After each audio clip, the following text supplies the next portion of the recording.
பிரதேசத்தை பொறுத்தவரையில் கிரான் பிரதேசம் மிகவும் வறுமை கோட்டின் கீழ் இருக்கும் ஒரு பிரதேசம். குறிப்பாக மட்டக்களப்பு மாவட்டம் 19.4% வறுமையில் இருக்கின்றது.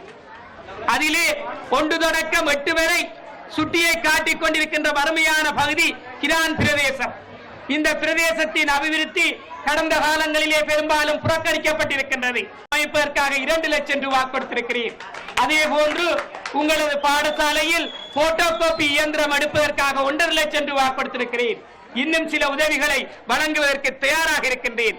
இந்த கருணா அவர்கள் எழுத்து மூலம் தந்தால் அவற்றுக்கான உதவிகளை இயன்ற வரையில் பெற்றுத் தருவதற்கு நடவடிக்கை எடுப்பேன். இந்த பகுதியில் இருக்கின்ற வறிய மக்களின் பேர், அதாவது வறிய குடும்பங்களின் விவரங்களை திரட்ட இருக்கின்றேன். எங்களது சங்கத்தின் ஒன்றிணைந்த சங்கத்தின் மூலமும் கருணா விளையாட்டுக் கழகம் மூலமும் எங்களது அண்ணன் சவுந்தரராயன் அவர்கள் மூலமும் இங்கிருக்கின்ற பெரியவர்கள் மூலமும் இது சார்பான விவரங்களை பெற்று வறிய மக்களின் வாழ்வாதாரத்தை கட்டி எழுப்புகின்ற சில செயற்திட்டங்களை எங்களது கிரான் பிரதேசத்திலும் ஏற்படுத்த இருக்கின்றேன்.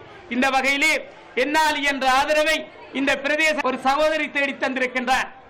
அவர் கபடி விளையாட்டுக் கழகத்தில் போட்டியிட்டு ஆசிய விளையாட்டில் கலந்து கொள்கின்ற ஒரு பெருமையை பெற்றிருக்கிறார். அவரை நான் மனமாற பாராட்டுகின்றேன். அவரை இந்த மேடைக்கு நான் அழைக்கின்றேன். அவரை பாராட்டி அவருக்கு நான் இன்று ஒரு 10,000 ரூபாயை அன்பளிப்பாக வழங்குகின்றேன். அதே வேளையில் அவரது குடும்பத்தையும் சென்று நான் பார்வையிட இருக்கின்றேன்.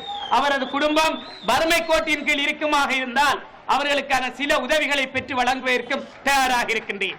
அன்பார்ந்த உறவுகளே, நீங்களும் சகல துறைகளிலும் முன்னேற வேண்டும். எங்களது உதவி உங்களுக்கு இருக்கும். உங்களது பிரதேசத்தை முன்னேற்றுவதில் நான் மிகவும் அக்கறையோடு செயற்படுவேன் என்று உறுதியளிக்கின்றேன்.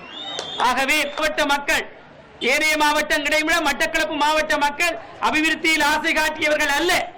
இதனால் தான் கடந்த காலங்களிலே அவர்கள் தமிழ் தேசிய கூட்டமைப்புக்கு வாக்களித்தார்கள். அவர்கள் அபிவிருத்தியை கூறி பிரச்சாரம் செய்யவில்லை, அபிலாசையை சொன்னார்கள், அதற்கு வாக்களித்தார்கள்.